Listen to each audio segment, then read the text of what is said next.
Muy buenas noches, mis amados hermanos, visitas también que nos acompañan y nos honran con su presencia.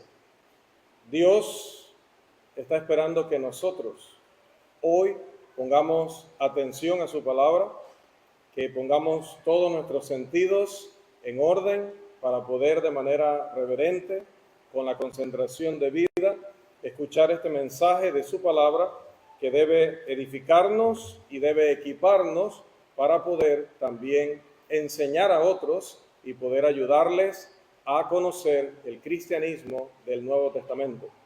Como bien dice nuestro hermano, tenemos una pregunta que resolver esta noche. La Iglesia de Cristo se originó en el movimiento de restauración. Y lo primero que tenemos que definir es a qué nos referimos con el movimiento de restauración. Pues muy brevemente, para los años alrededor del 1800 en los Estados Unidos, se origina un movimiento o está alrededor de esa fecha creciendo, iniciando un movimiento que buscaba retornar o regresar a las prácticas y creencias del Nuevo Testamento, desechando todo sectarismo, toda división religiosa, toda doctrina de hombres, para simplemente creer y simplemente practicar el sencillo cristianismo de los días de los apóstoles. Es decir, hacer lo mismo que hicieron los primeros cristianos. Hechos capítulo 2, versículo 42. Perseveraban en la doctrina de los apóstoles, sin credos, sin libros de disciplina, sin manuales, sin catecismos, ni nada parecido a eso, sino simple y llanamente lo que conocemos como la palabra de Dios. Pero ese movimiento llega 200 años después de que llegan los inmigrantes europeos a América, al área que ahora se conoce como Estados Unidos y alrededor, y traen de allá las religiones, los grupos religiosos con los cuales estaban identificados en Europa. Pero en ese periodo de 200 años empieza a haber ciertas disidencias, divisiones internas en estos grupos religiosos y empiezan a surgir nuevos grupos religiosos que se sumaron a los que ya había en Europa. Así que empezamos a ver pronto metodistas, presbiterianos, anglicanos. Los anglicanos fueron de los primeros en llegar, era la religión oficial de Inglaterra, pero luego los metodistas, los anglicanos, los presbiterianos, los congregacionalistas, los puritanos, empezaron a establecer iglesias con prácticas diferentes, con nombres diferentes, y para cualquier visitante europeo de los años 1700 en adelante, habría sido algo chocante, escandaloso llegar y encontrar tantas, pero tantas sectas o denominaciones en el mundo religioso de esa región del mundo. Pero cerca de los años 1700 empieza a haber vamos a llamarle un despertar, en cuanto a que ciertos hombres comenzaron a percibir, a darse cuenta de que iban por un camino equivocado, un camino en el que cada vez más se iban a dividir, a crear más cuerpos religiosos, y que esto no podía ser la voluntad de aquel que oró y dijo: para que todos sean uno, como tu Padre y yo somos uno. Esa era la oración de Jesús en Juan capítulo 17. Esa ha sido y esa es y esa siempre será la voluntad de Dios en la religión.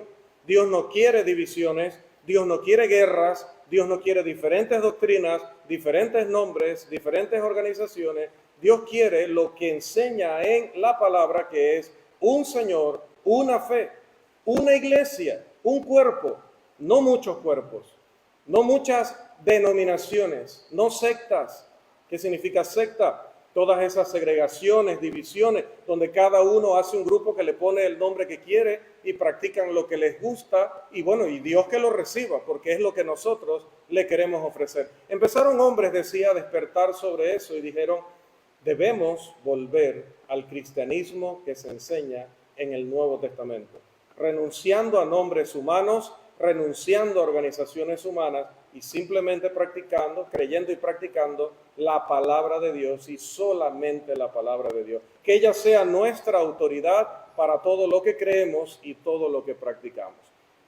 Y como todo, empieza como algo pequeño, empieza en ciertas regiones del país, donde no entraré ahora en detalles, habrá materiales luego que usted puede pedir, hermanos, visitas también, para que puedan luego leer con mucho detenimiento esta maravillosa, fascinante historia de cómo el hombre reacciona y empieza a decir, debo volver al ideal de Dios.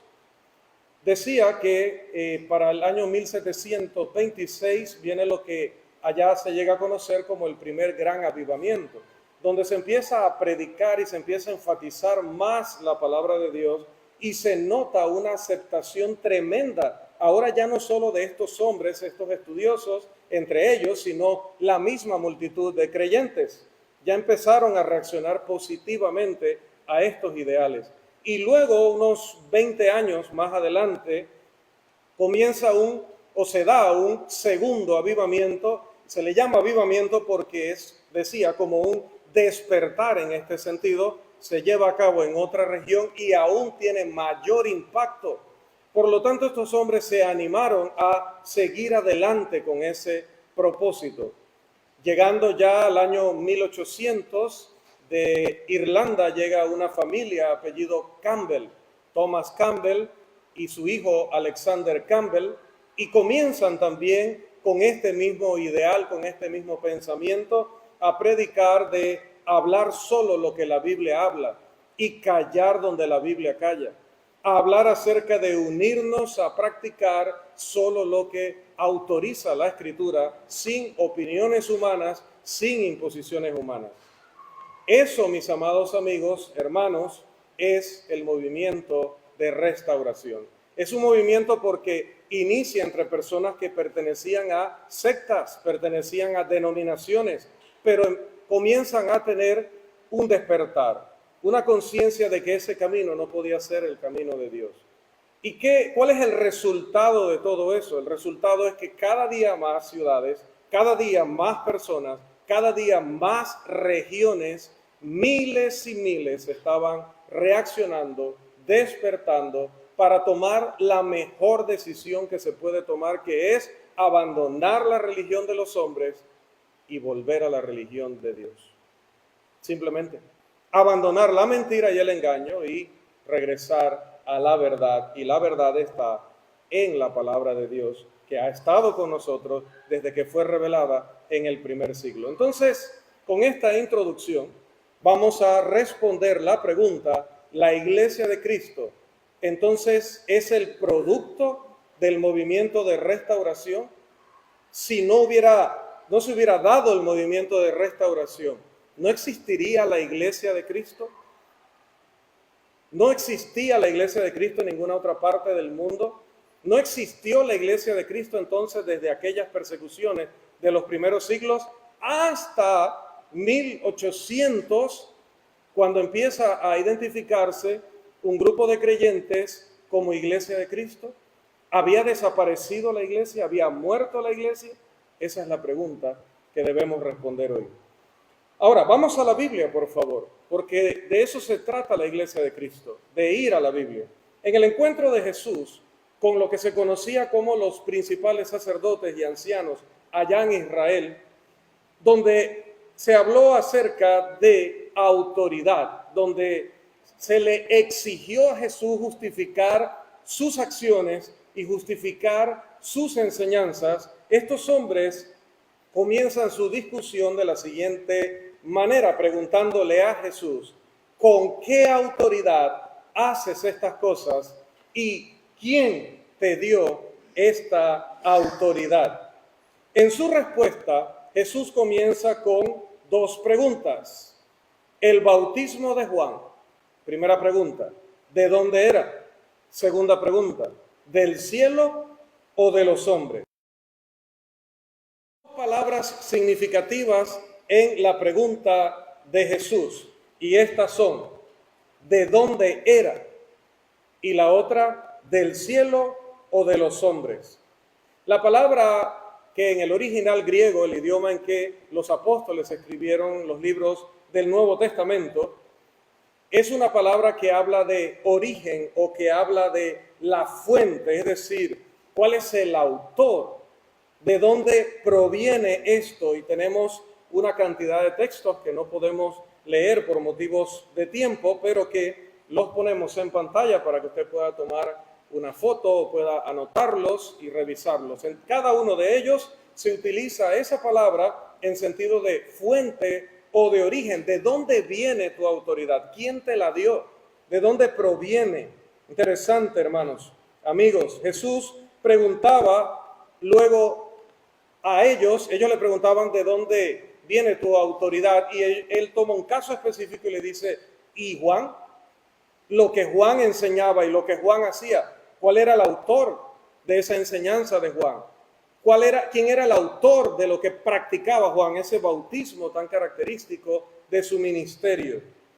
Y lo que estaba preguntando el Señor era el origen, la fuente, la esencia, la naturaleza del bautismo de Juan, porque saber cuál determinaría el respeto que el pueblo de Dios debía tener al bautismo de Juan. El respeto que debía imperar o no entre aquellos que le escuchaban. Esta pregunta implicaba mucho más que qué significa ese acto de sumergir a la gente para perdón de pecados, para arrepentimiento. La referencia es a Juan el Bautista en su totalidad, en su cargo, en su enseñanza, de los cuales ese acto del bautismo era la principal acción y, por decirlo así, el sello de su ministerio.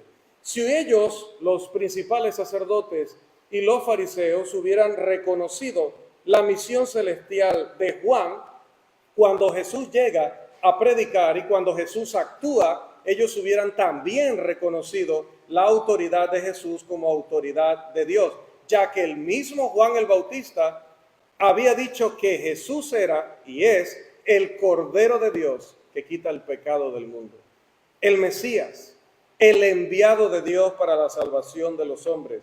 Él testificó incluso que en el momento que lo bautizó Juan el Bautista, Jesús vio descender al Espíritu Santo como paloma sobre él, identificándolo, Juan 1, 33 y 34, verdaderamente como el Hijo de Dios, el Salvador. Ahora, Jesús continuó su indagación acerca de una preposición y dos sustantivos. Primero, si podemos mirar acá en la pantalla, utiliza el término del, es del cielo o de los hombres. Interesante expresión, específicamente cuál es su origen, recuerde, cuál es su naturaleza, cuál es su esencia, quién es su autor. Note cómo lo traducen dos versiones en inglés, que me voy a dar el permiso de hacer una traducción al español, porque me parece que la manera en que lo traducen capta muy bien la esencia del pasaje. Primero está G.B. Phillips, el bautismo de Juan. Entonces, ¿era del cielo o era puramente humano? También la traducción de la New American Standard Bible, el bautismo de Juan, ¿era de qué fuente? ¿Del cielo o de los hombres? Esta pregunta acerca del bautismo de Juan, ya sea que fuera del cielo o de los hombres, ¿desde qué fuente? Y si era del cielo o era puramente humano, puede ser realizada también respecto a cualquier cosa que nosotros hoy creamos o practiquemos. Todo lo que nosotros hacemos en religión merece la misma pregunta con estos términos que utilizó el Señor Jesús. ¿De dónde proviene? ¿Quién es su autor? Y recuerde que dentro de nuestra pregunta general es, lo que nosotros hacemos hoy, lo que nosotros practicamos hoy, ¿es lo que nos ordena Thomas Campbell, Alexander Campbell, Barton W. Stone, que lo mencionó nuestro hermano, otro de los grandes líderes de aquel movimiento de restauración? es lo que ellos ordenaron o lo que ellos pidieron, lo que nosotros tenemos que hacer. ¿Tienen ellos acaso autoridad sobre la iglesia, sobre nuestras vidas cristianas? ¿Somos nosotros seguidores y discípulos de estos hombres, de estos líderes humanos? Definitivamente que la respuesta solo la podemos encontrar en la Escritura, no en estos hombres, no en un hecho o evento histórico, ni en un movimiento en la historia de la humanidad. La respuesta a nuestra pregunta la podemos encontrar en la promesa del Señor Jesús. Vamos por favor a nuestras Biblias, aunque también tenemos el texto en pantalla. Mateo capítulo 16, los versículos 18 y 19. Y yo también te digo que tú eres Pedro, y sobre esta roca edificaré mi iglesia, y las puertas del Hades no prevalecerán contra ella. Y a ti te daré las llaves del reino de los cielos, y todo lo que atares en la tierra será atado en los cielos, y todo lo que desatares en la tierra será desatado en los cielos. La iglesia que Jesús prometió edificar fue y es de origen y naturaleza divina. Jesucristo, nuestro gran Dios y Salvador, dijo: yo edificaré mi iglesia. Entonces la iglesia no puede ser el producto de Alexander Campbell o Thomas Campbell o Barton Stone. Es el resultado de la obra divina, de la obra de Jesucristo, el Señor de todos. ¿Alguien se atrevería a negar este hecho luego de ver que está en la Escritura expresado de manera tan clara?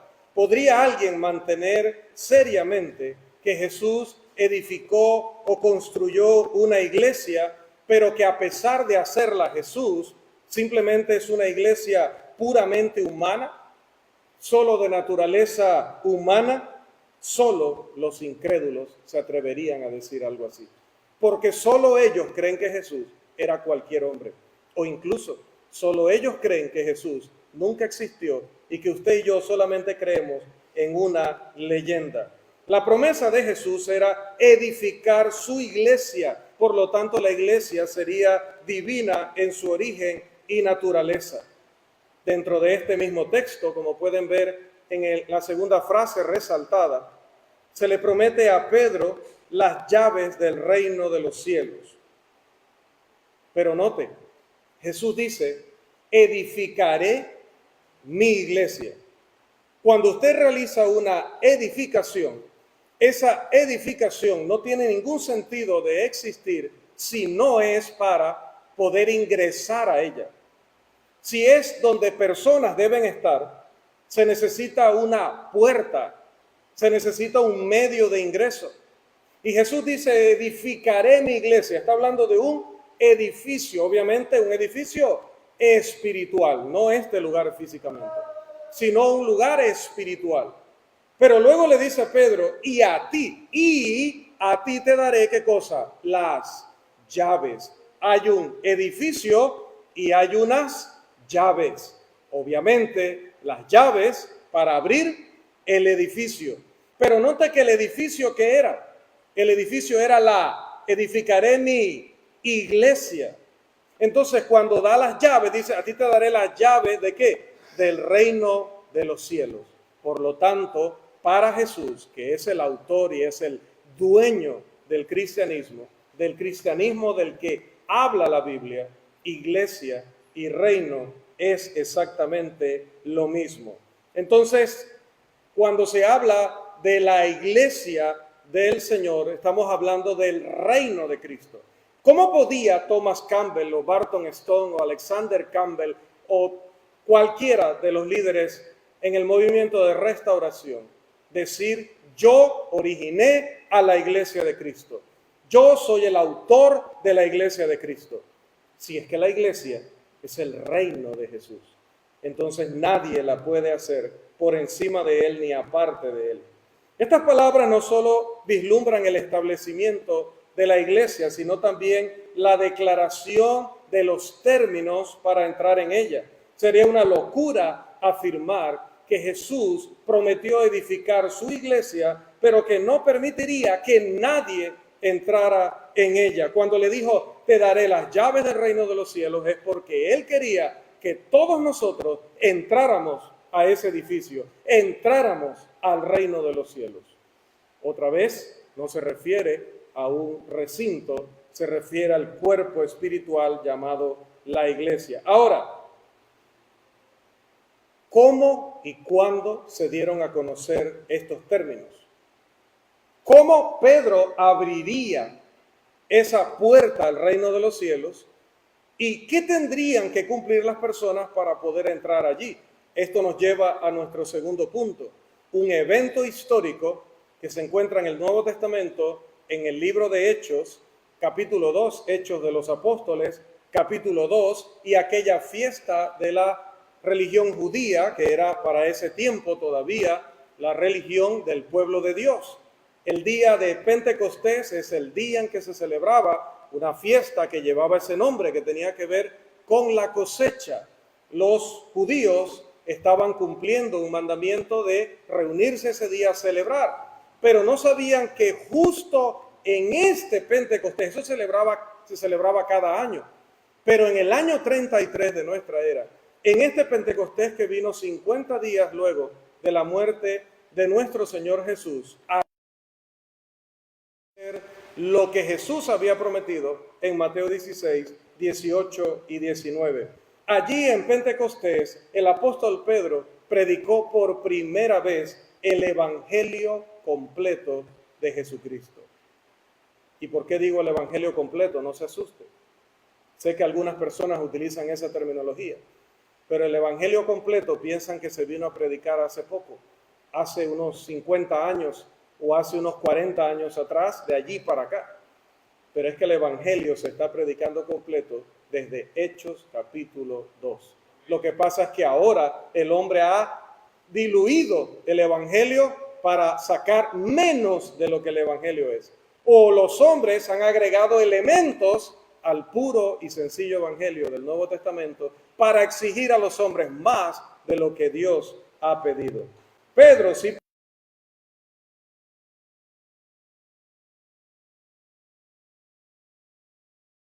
De sepultura y resurrección de Cristo ya habían acontecido cuando vino aquel poder que Jesús había prometido, Marcos capítulo 9, versículo 1, que acompañaría al establecimiento, a la inauguración de su reino.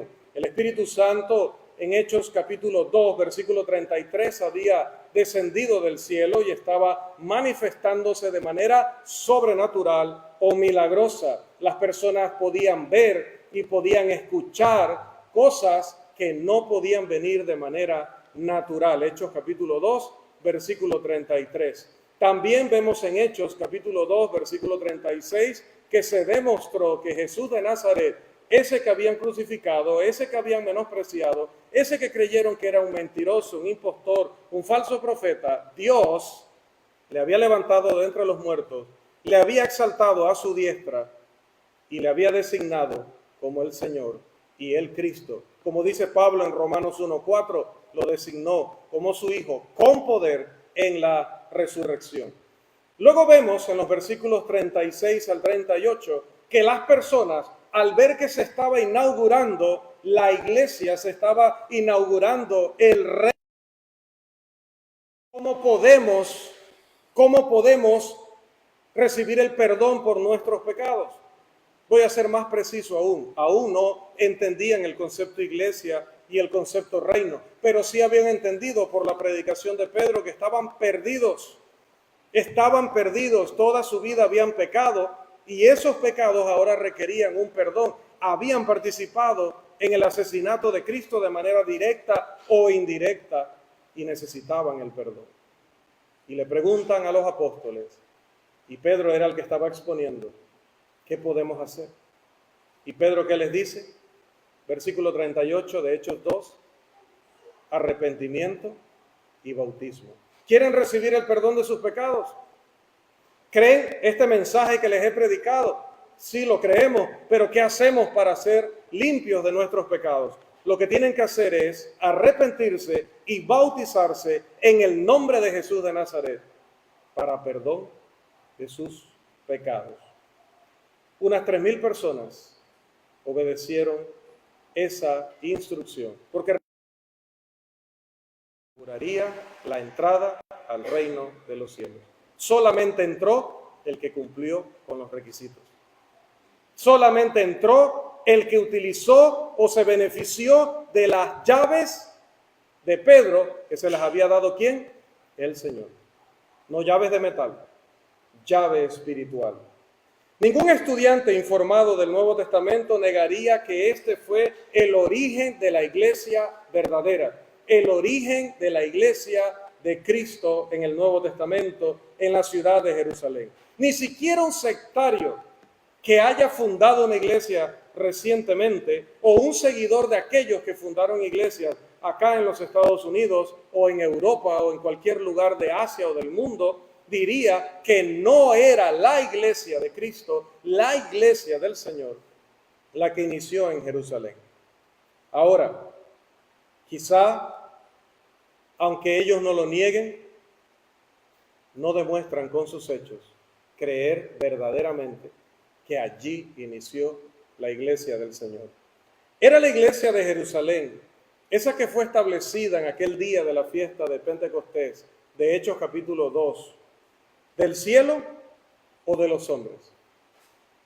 ¿El origen de ella era totalmente divino o era puramente humano? Una vez más, alguien entre nosotros, hermano o visita, se atrevería, hermanos, a exponer la herejía de que la iglesia de la que habla Hechos 2 no era de Dios, que no era verdadera, que no era la auténtica iglesia que es también el reino de Cristo? Alguien aquí lo haría, levantaría su mano ahora para que le dé la oportunidad y diga: esa iglesia de la que habla Hechos de los Apóstoles capítulo 2 no es la iglesia verdadera. ¿Alguien lo haría? Yo creo que no. No creo que haya una persona que se atreva a hacer eso. Pero esto nos lleva a nuestro tercer punto. Porque necesitamos notar que sí, en Hechos capítulo 2 se origina, y ahí empezamos ya a dejar muy clara la respuesta a la pregunta de nuestro tema. La iglesia no se pudo haber originado en el movimiento de 1800 en los Estados Unidos, porque la iglesia, según la Biblia, se originó en Jerusalén en el año 33 de nuestra era, en aquel día que se celebraba la fiesta de Pentecostés, la fiesta judía de Pentecostés en la ciudad de Jerusalén. Allí se originó la iglesia de Cristo. Pero, bien, allí se originó la primera iglesia con los apóstoles, con los primeros cristianos, pero ¿qué sucedió después de esto? Porque no es una sola iglesia en Jerusalén durante estos 2000 años. Ha habido más y más iglesias. El propósito de Jesús, como lo expresó en Mateo 28, 19 al 20, en Marcos 16, 15 y 16, en Lucas 24, 47 al 49, en Hechos capítulo 1, era que se expandiera la iglesia del Señor y llegara a todas partes del mundo. Pero eso, ¿cómo sucedió? Porque si respondemos cómo sucedió eso, cómo surgieron las demás congregaciones, para que entendamos, y voy a hacer esta aclaración, cuando digo que llegaron más iglesias, no me refiero a que nació una iglesia presbiteriana y una episcopal y una adventista y una católica y una tal. No, me estoy refiriendo a la misma iglesia de Cristo, pero en diferentes comunidades.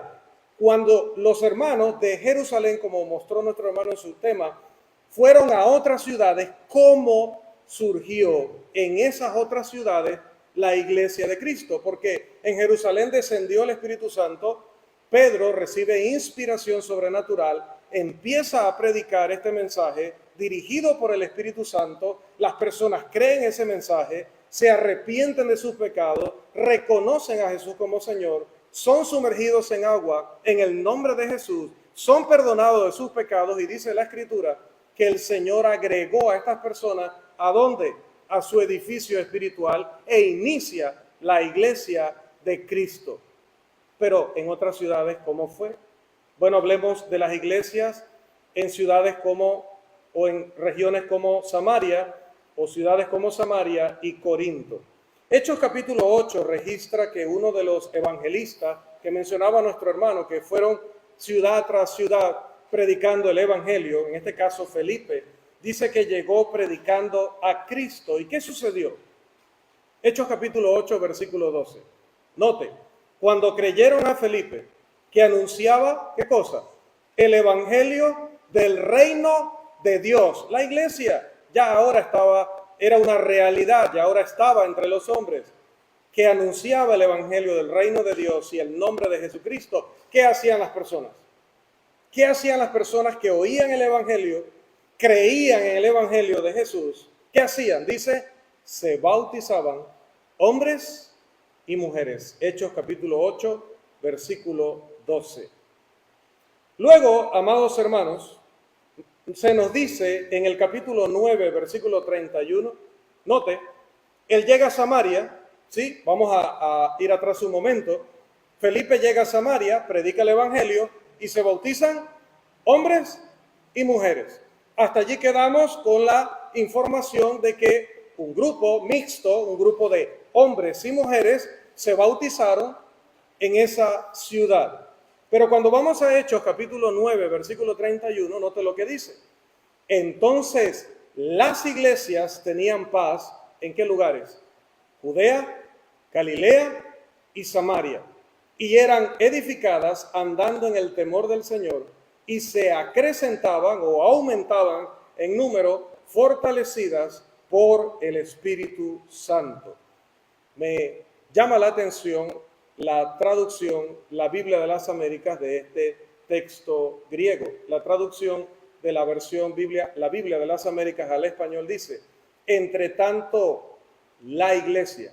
¿Nota la diferencia? La anterior traducción dice las iglesias. La Biblia de las Américas, el mismo pasaje, dice, entre tanto la iglesia gozaba de paz por toda Judea. ¿Y cuál es nuestro punto aquí?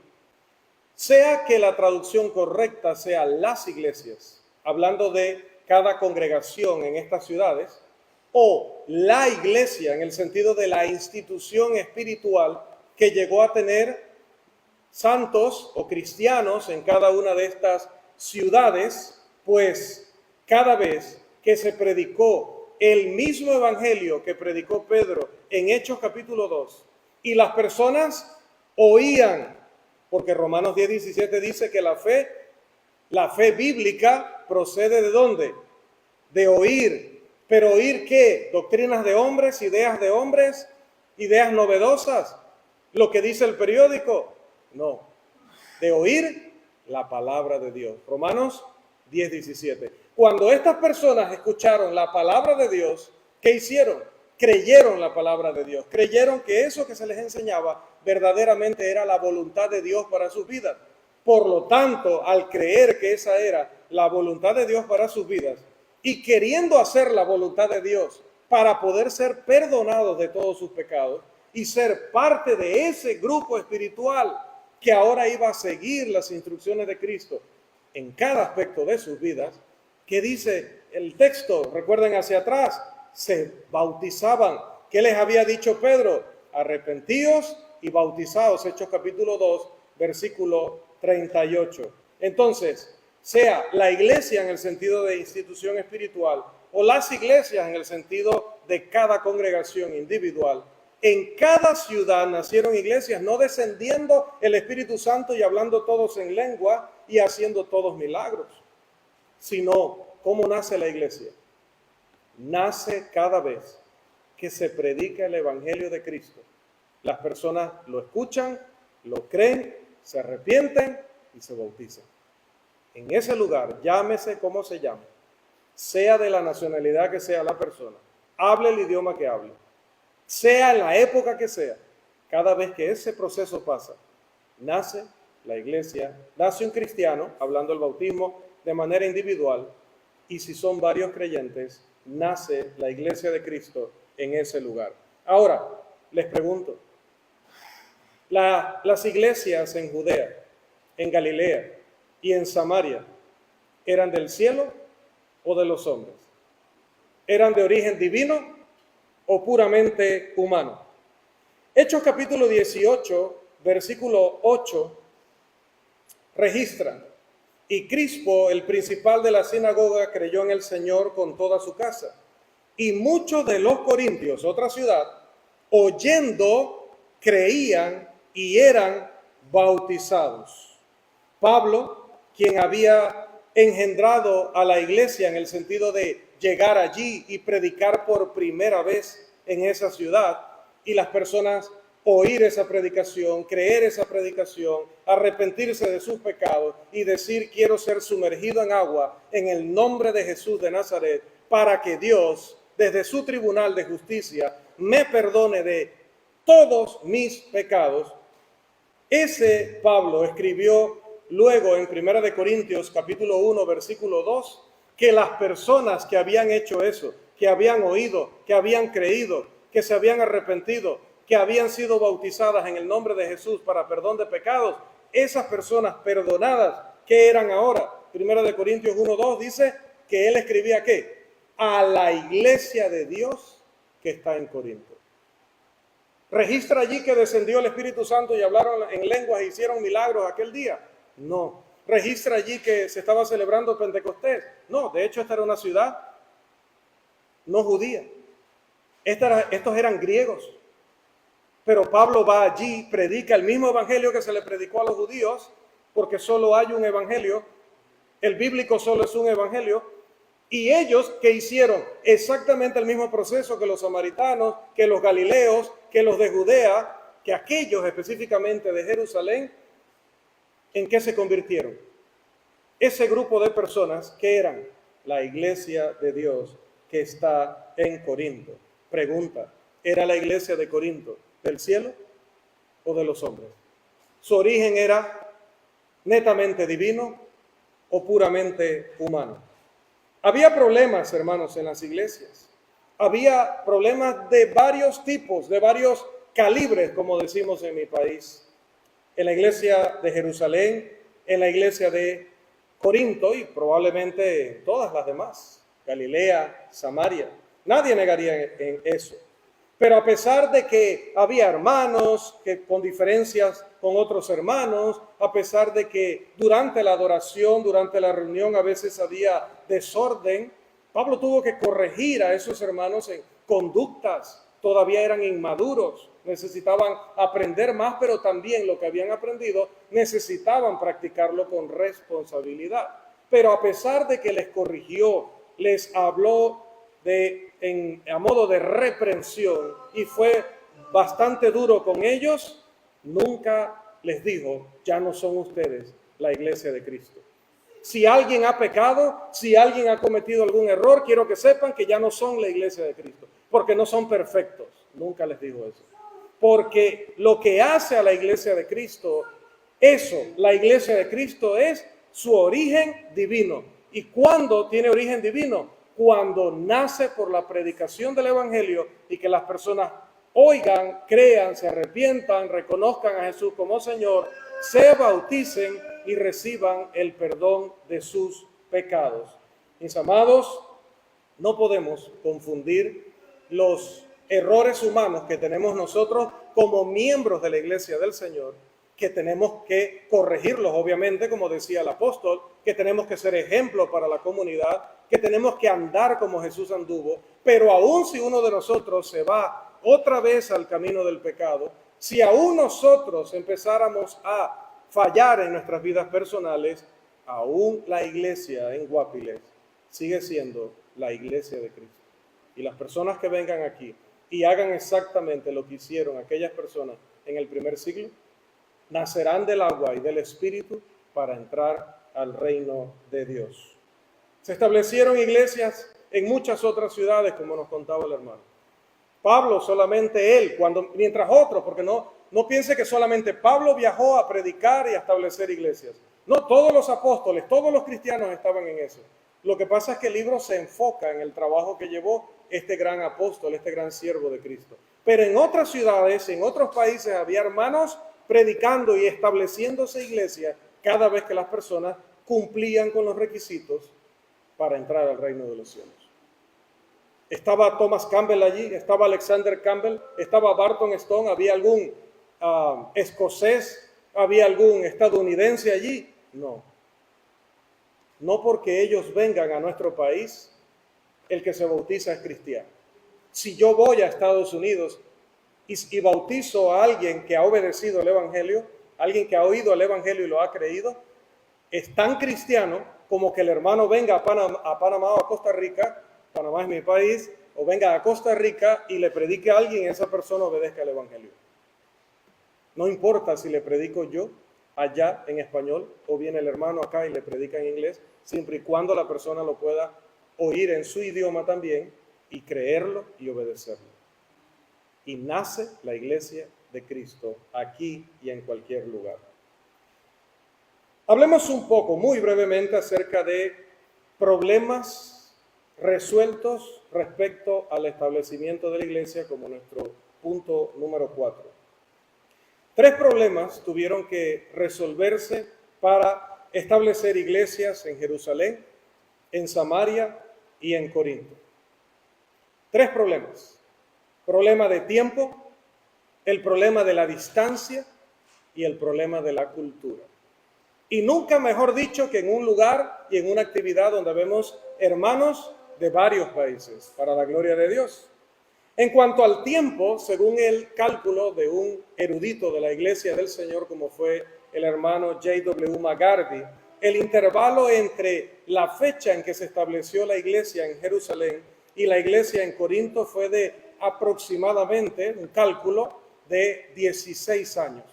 Entre Hechos capítulo 2 y la historia de Hechos capítulo 18 se calcula más o menos unos 16 años.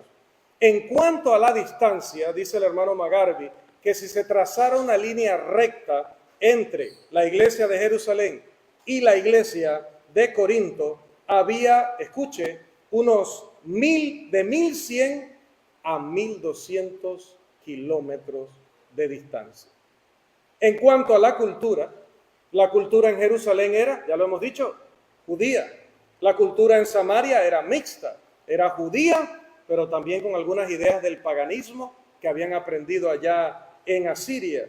Y la cultura en Corinto era griega, era, como dice el término bíblico, predominantemente gentil. Pero a pesar de que una iglesia fue establecida en el año 33 y la otra 16 años después, la de Corinto, a pesar de que una fue establecida en Jerusalén y otra 1100 a 1200 kilómetros de distancia, a 1100 o 200 kilómetros de distancia, y aunque la primera era judía y la segunda era griega, en cada caso, en cuanto a su origen, en cuanto a su esencia, en cuanto a su naturaleza, todas eran divinas. Era iglesia de Cristo en Jerusalén, iglesia de Cristo en Corinto, iglesia de Cristo en Samaria, iglesia de Cristo en la ciudad de Galilea específica que queramos mencionar. Ahora, ¿cómo pudo esto ser posible? Esto nos lleva a nuestro quinto punto y a una parábola que generalmente usted la conoce como la parábola del sembrador, pero me he tomado la libertad, con el permiso del hermano Eisen, que todo me lo permite, todo lo bueno, llamarle a esta parábola o renombrar esta parábola como la parábola de los suelos, porque esta parábola menciona al sembrador y ya luego se olvida de él y empieza a hablar de los suelos. Entonces me parece que si el 95% de la historia habla de los suelos, entonces será la parábola de los suelos. Pero bien, no vamos a dividirnos tampoco y formar ahora una secta, la secta de la parábola del sembrador versus la secta de la parábola de los suelos. La solución a las preguntas sobre el establecimiento de las iglesias, considerando las diferencias de, ¿recuerdan? Tiempo, distancia y cultura, se expone precisamente en la parábola que les menciono. Jesús dijo que la semilla es, Lucas capítulo 8, versículo 11, la semilla es la palabra de Dios. La semilla no era algo que tuviera Alexander Campbell, estos líderes del movimiento de 1800 en los Estados Unidos, no era una semilla que ellos tuvieran allí en el bolso de su chaqueta. No era algo que ellos tuvieran en un cofrecito y decir, para que nazca la iglesia de Cristo, pues yo tengo la semilla particular. No, es que la semilla es la palabra de Dios. Sí, esa que usted tiene. Esa que probablemente esté en casi todas las casas de las bellas familias costarricenses de esta región. Sobre todo donde viven las cocineras. Bellas familias. Allí está la Biblia, la palabra de Dios. ¿Y qué es, dice Jesús? Es la semilla que trae ¿qué? Cristianos. La semilla es la palabra de Dios. Entonces, si alguien en 1800 se pone a sembrar la semilla de la palabra de Dios, ¿qué va a surgir? Tomando en cuenta el título de nuestra conferencia, ¿qué va a surgir? Si empieza a predicar y hombres y mujeres empiezan a obedecer, ¿qué va a surgir? Si utiliza la palabra de Dios y solo la palabra de Dios, que es la semilla, ¿qué va a nacer? Cristianos. Y cuando los cristianos se organizan en una comunidad, ¿cómo le llamó Cristo a eso? ¿Cómo le llamó Cristo a ese edificio espiritual? La iglesia, el reino de Dios. Y cuando leemos la misma historia de Lucas, porque Mateo, Marcos y Lucas a veces cuentan la misma historia, solo que con palabras y datos un poco diferentes, pero que se complementan. Cuando leemos el mismo texto, pero en Mateo 13 y 19, ¿qué dice? Cuando alguno oye, ¿qué cosa? La palabra del reino. El reino es la iglesia. La palabra del reino es la semilla. La palabra de Dios es la semilla. ¿Y qué pasa, hermanos y amigos? Que hay una ley que Dios estableció desde el principio, y entre otras leyes, y aplica tanto en el mundo material como en el mundo espiritual. Mire lo que dice Génesis, capítulo 1, versículos 11 y 12. Produjo pues la tierra hierba verde, hierba que da semillas según su naturaleza, y árbol que da fruto, cuya semilla está en él, según su género. Y vio Dios que era bueno. ¿Qué nos enseña este pasaje? Cuando se siembra una semilla allí no va a nacer un árbol de manzanas. Cuando se siembra la semilla de manzana, allí no va a germinar un árbol de naranjas o un naranjo. Cada semilla va a producir según su género, según, llámese Aysen Domínguez, Rolando Rovira, Matthew, Jordan, Alexander Campbell, Thomas Campbell o Ramiro Ramírez. ¿Qué va a pasar cuando esa persona siembre la semilla de la palabra de Dios? La semilla de la palabra del reino. ¿Qué va a pasar? Llámese como se llame él. Va a nacer cristianos. Van a nacer cristianos. Y esos cristianos organizados van a ser la iglesia de Dios en ese lugar. Sí, con personas imperfectas, pero buscando cada día hacer la voluntad de Dios y enseñar únicamente la palabra de Dios. En ningún caso el evangelio de Cristo, la semilla, la palabra del reino, dio origen a iglesias humanas.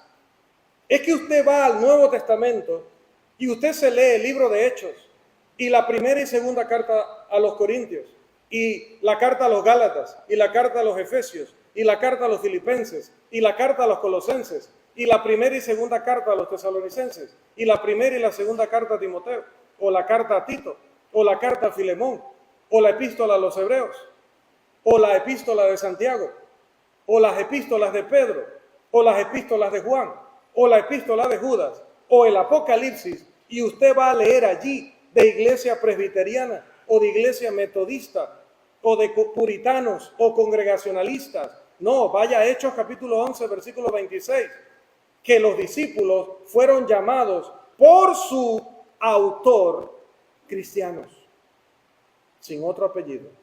Entonces abandonemos la idea de que En un lugar donde se predique la palabra de Dios pueden nacer metodistas, y en otro lugar donde se predique la palabra de Dios van a nacer adventistas, y en otro lugar donde se predique la palabra de Dios van a nacer mormones, y en otro lugar donde se predique la palabra de Dios van a nacer anglicanos. No funciona así, dice la Biblia. En cada lugar donde solo se predique la palabra de Dios y no la voluntad del hombre y no las ideas de los hombres, lo único que pueden hacer es la iglesia de Cristo. Por lo cual, mírelo al revés. Si en un lugar donde supuestamente se predica la palabra de Dios nace otra especie que no es los cristianos, automáticamente usted sabe que no se sembró la semilla original. Se habrá sembrado alguna otra cosa. Pero si usted ve que sembró para manzana y le sale un naranjo, ahí hay un problema. Usted fue el que se equivocó de semilla. Dios no se equivoca. No se ha visto jamás en la historia de la humanidad que una semilla de Dios produzca otra cosa. Porque desde el día que Dios vio que eso era bueno y lo estableció como una ley, esa ley nunca se ha podido romper y nunca se romperá. Nunca el hombre, ni con todo el avance de la ciencia, podrá hacer que la semilla dé algo diferente a su naturaleza, ni en lo material ni en lo espiritual. Y si da algo diferente a su naturaleza, el error no está en Dios, el error no está en su palabra, el error está en el hombre. El hombre ha sembrado algo que no es la palabra de Dios. Y por eso han nacido tantos grupos religiosos hablando tantas cosas diferentes y no el sencillo mensaje que predicaron los apóstoles, que es el único que nos puede dar salvación, que es el único que nos identifica como la iglesia de Cristo. Mire este mapa. Es el mapa de 7 iglesias de las que habla el libro de Apocalipsis.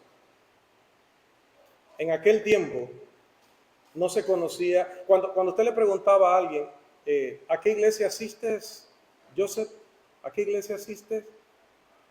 José Rodríguez no decía, yo asisto a la Iglesia Internacional de Jesús el Salvador, Alfa y Omega. No decía eso. La persona no le preguntaba por una denominación.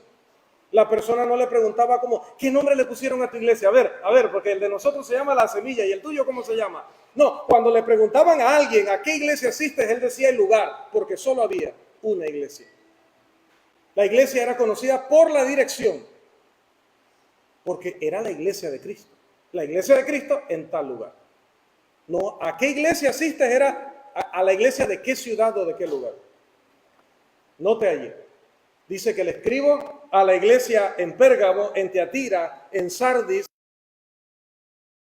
en Éfeso, en Esmirna. La iglesia de Cristo en Pérgamo, cuando se sembró allí la semilla del Nuevo Testamento. La iglesia de Cristo en Tiatira, igual de divina, igual de bíblica, igual de reino de Cristo como la iglesia en Pérgamo. Así en Sardis, ahí dice Sardes, pero es Sardis, eso lo escribió alguien de la provincia de Colón, de Panamá, aparente en ese mapa. Ellos escriben así, pero ahí es Sardis. Iglesia de Cristo en Pérgamo, iglesia de Cristo en Tiatira, en Sardis, en Filadelfia, en la Odisea, en Éfeso, en Esmirna, en Guápiles, en Santiago, en Margarita.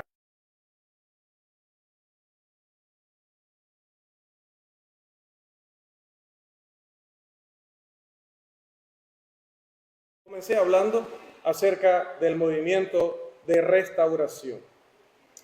Independientemente del tiempo, recuerden, del lugar, de la distancia, de la cultura, cualquiera que sea la nación, cualquiera que sean los oradores, como esta noche, como este día y estos días, cualquiera que sea la audiencia, cuando el puro evangelio de Cristo fue predicado, como se predicó en Jerusalén, Hechos capítulo 2, como se predicó en Samaria, Hechos capítulo 8, como se predicó en Corinto, Hechos capítulo 18.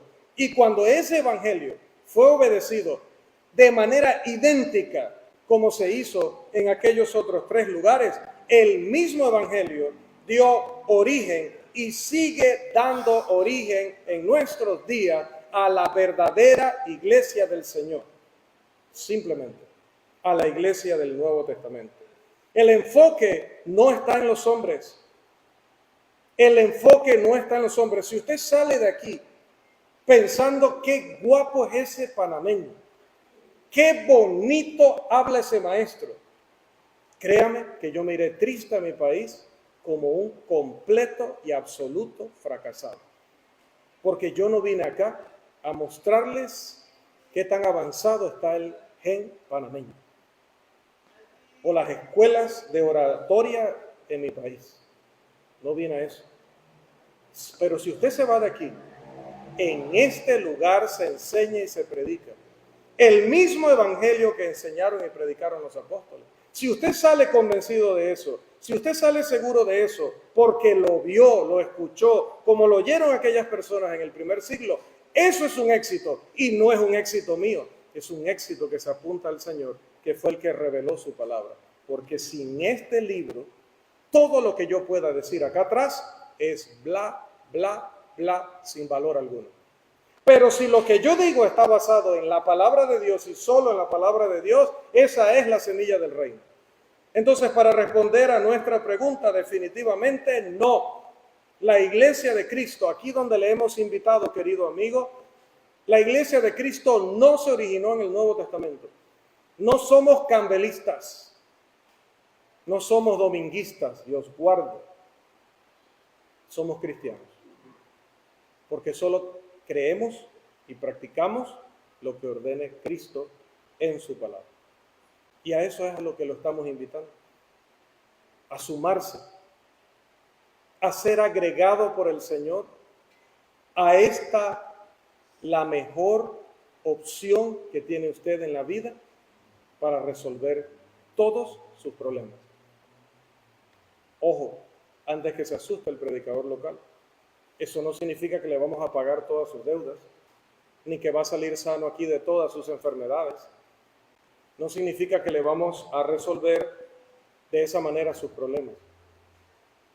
Han escuchado, yo no sé si acá es popular el dicho de todo tiene remedio menos la muerte. También dicen así acá. La próxima vez que alguien le diga así, dígale, usted está equivocado, me perdona, pero está equivocado. La muerte tiene remedio. El que cree en mí, dijo Jesús en Juan capítulo 11, aunque esté muerto, vivirá. Ya eso de todo tiene remedio menos la muerte, no. Aparte, la Escritura dice que Jesús en cualquier momento va a aparecer en los cielos para venir a juzgar a todos nosotros según lo que hemos hecho en el cuerpo, sea bueno o sea malo. Eso significa que como Él viene en cualquier momento, no todos estaremos muertos. Algunos estaremos vivos. Por lo tanto, hay otro dicho que dice, lo más seguro es, bueno, por lo menos en Panamá, lo más seguro es la muerte. Dice, no hay nada seguro, solo la muerte. Negativo. Si Cristo viene en este preciso segundo, todos nosotros estamos vivos. Así que la muerte no fue lo más seguro. ¿Sabe qué es lo más seguro? Que vamos a tener que enfrentar al juez de los vivos y los muertos. ¿Y qué dice la Escritura sobre eso para cerrar nuestra exposición? El hermano está haciéndome señales allá de que no me va a invitar más si me paso. Por lo tanto, vamos a ir cerrando.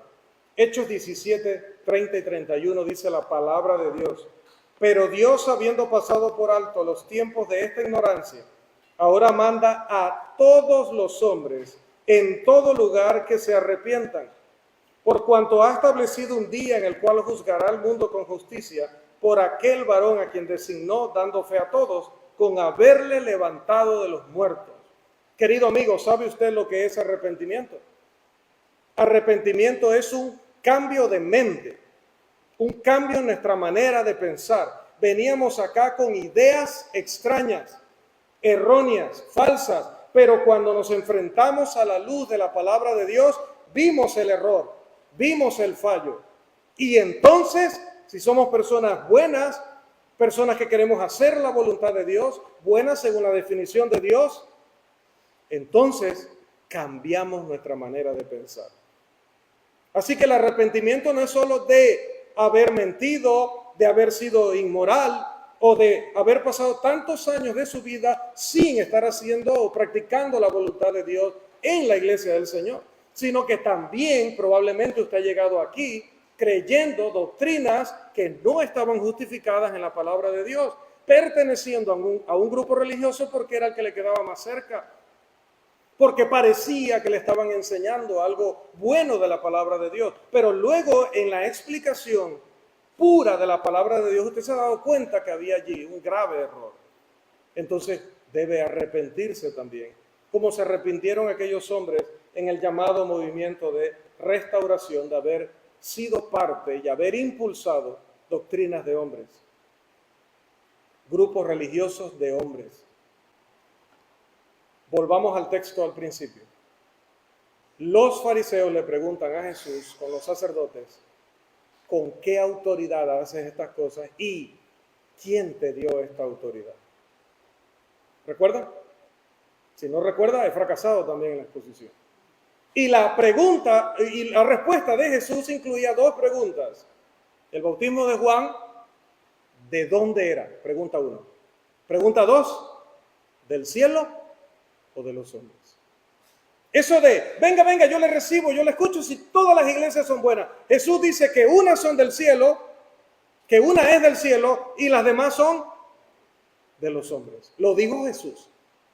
Mateo 7:21 dice, no todo el que me dice Señor, Señor entrará al reino de los cielos, sino el que hace la voluntad de mi Padre que está en los cielos.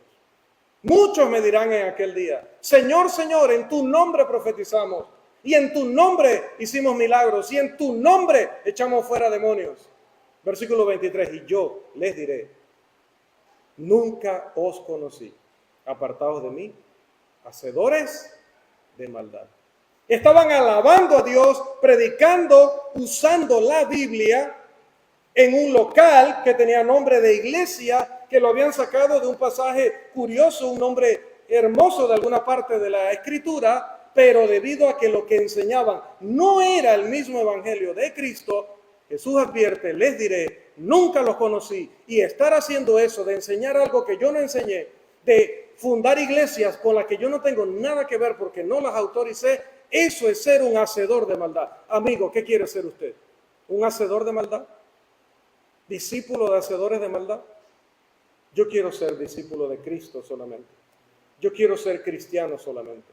Yo quiero pertenecer únicamente a la iglesia de Cristo. Esa que nació en Jerusalén. Luego se expandió a Samaria, a Galilea y hasta lo último de la tierra. Bendito sea Dios. La gloria sea para nuestro Padre Celestial, que en su providencia permite a nuestro continente llegar a nuestros países. Porque si no hubiera llegado, no hubiera podido recibir el perdón de mis pecados y conocer una audiencia tan maravillosa como ustedes. Que el Señor les bendiga.